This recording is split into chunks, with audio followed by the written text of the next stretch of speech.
my oldies in the building. I'm sure you guys are kicking it up in your living room or wherever you're watching Tea Time from, because we'll be giving you guys an amazing show. But look at that now. The first one we had was Whitney Houston, and that was Dance with Somebody. That song is 33 years old now. Released in 1987. Come on. Were you dancing with somebody? Because, And the second one we had, Miles, tell them. Orit Wilkie, 1991, Mumbana Bombe. And like I said earlier, we're having Orit Wilkie here live in the studio tomorrow. Cheers. He's celebrating 40 years. Cheers. Like 40 years in the industry. 40 years as a performing artist, 40 years as a songwriter, 40 years as a legend in the industry. 40 years is not yam. We've had the likes, a lot of people who were there with him in that same era, they're gone. Magic Fasek is not there no more. And do you understand? Like Sonny Okosun is not there no more. And these are people who were, he's still here 40 years after. So you have a lot of experience to talk about, right? A lot to even share with the new art. Like, you guys should tune in because tomorrow is going to be hot. So right? Okay. What's happening now? I don't want to say, when were you when they dropped that song? I don't even know. That's why I asked maybe the second person because I don't even know the name. But Whitney Houston was also I miss her sound. Oh my gosh, she was a legend. Whitney Houston, I miss her sound. She was amazing. Dance with Somebody was a song, and it's still a song that can never go out of place, out of fashion, because a lot of movies keep using it, right? Now, I'm going to say this before we go on to the next story. Like, drugs is not the way for you. It's not the way. As celebrities, I understand the fact that the hype, everybody's eyes are on you and all that. We get all that, but take it to drugs. It will only worsen your situation. It might give you a quick fix initially, but after that, that's it, and you're gone. And temporary happiness. And guess what happened? Some few years after, her daughter had the same thing. It's just really sad. So you're gonna tell somebody to stay away from drugs? Yeah, you guys, please. Drugs is not the way. Especially youths, please stay away from drugs, because especially those of you still in schools where you're away from your parents' control and all that. Stay away from drugs, please. It's slowly make things worse. Talking about drugs, I heard that NYC has said you people should be submitting your health reports, which I am with it. Before you guys I am with that, because a lot of people have health issues. Some not natural health issues, some drug-induced issues. They now come to NYC and come and die. I say, I died on car. Sorry, the person, So I'm really with that. Now let's get straight to it. You ready? Let's go. Let's go. TBoss has called out a lady who invaded her personal space while she was out shopping. The former Big Brother Nigeria reality star called the lady an idiot with the brain of a lizard. She also went on to insult the lady's appearance. This is what she said. To the bee, you know what, we all know what it is. To the bee that was invading my personal space this evening whilst I was trying to do my shopping, you are really an idiot with the brain of a lizard. I don't even blame you. It's the ugly sponge you had on your head that's scratched off whatever brain you might have had less. She now goes, and throw away those dirty fake Herman slippers. You already look and sound like a clown.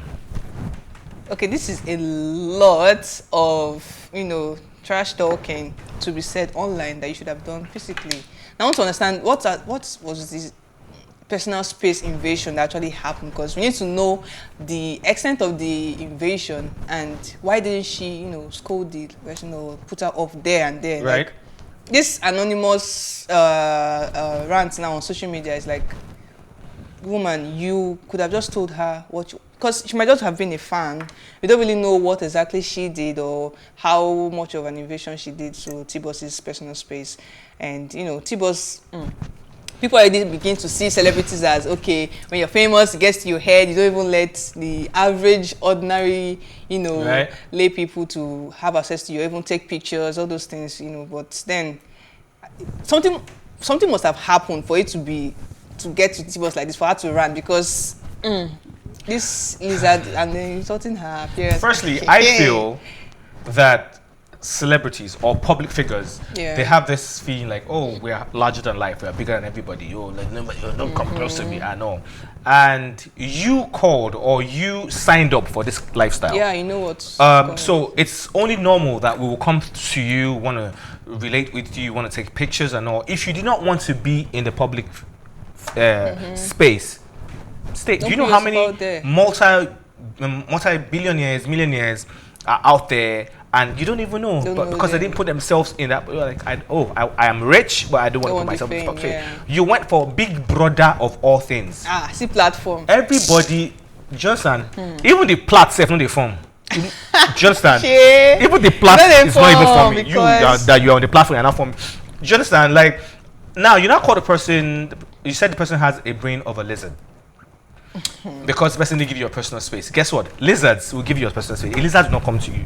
Preach, Miles, preach. Do you understand? A lizard will not even come and stay in your personal space. A lizard, so it doesn't really. You don't really align. You don't connect. Then you go ahead and insult the hair she had on her hair, the slippers she was wearing. That is superficial as whatever we can call it, as the monkeys behind. Shades. Like, come on.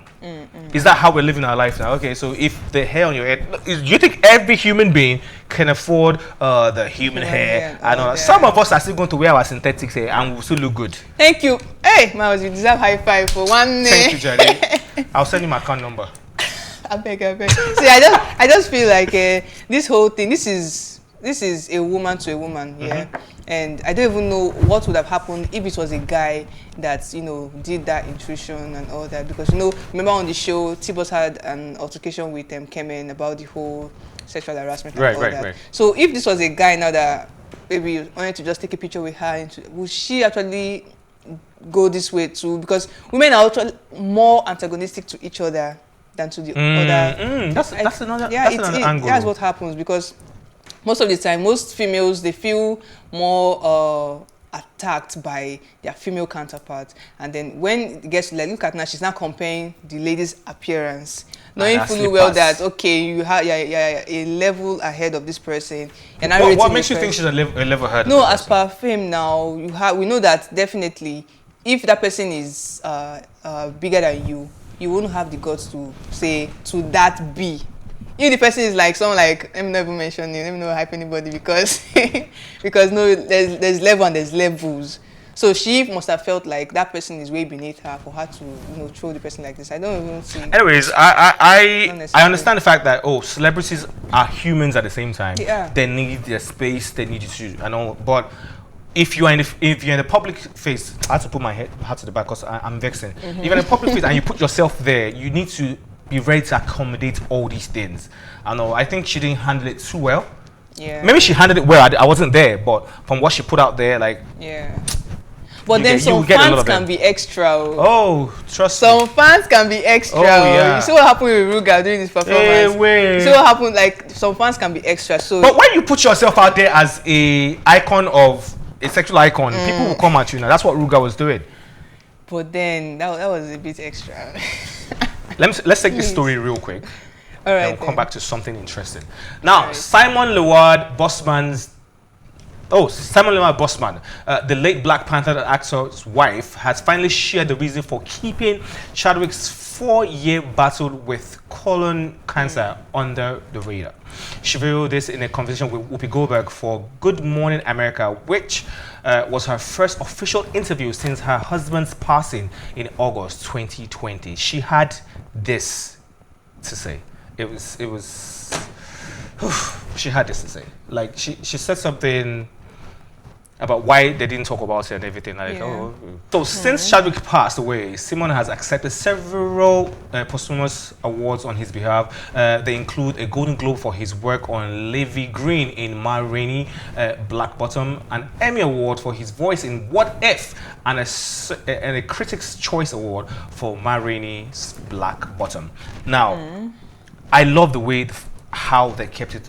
Yeah, Simone and Chadwick, like, they kept it under the wraps. I loved it because, you know, these things are very, very private, personal issues that you're a celebrity, but it's very, very difficult for you to keep things that concern your personal life under the wraps of paparazzi and all that. So they really tried in putting it under the radar and all that. And it's so sad that he died afterwards. I wish he came out of it stronger, and then just told the story about. I like the fact that they did.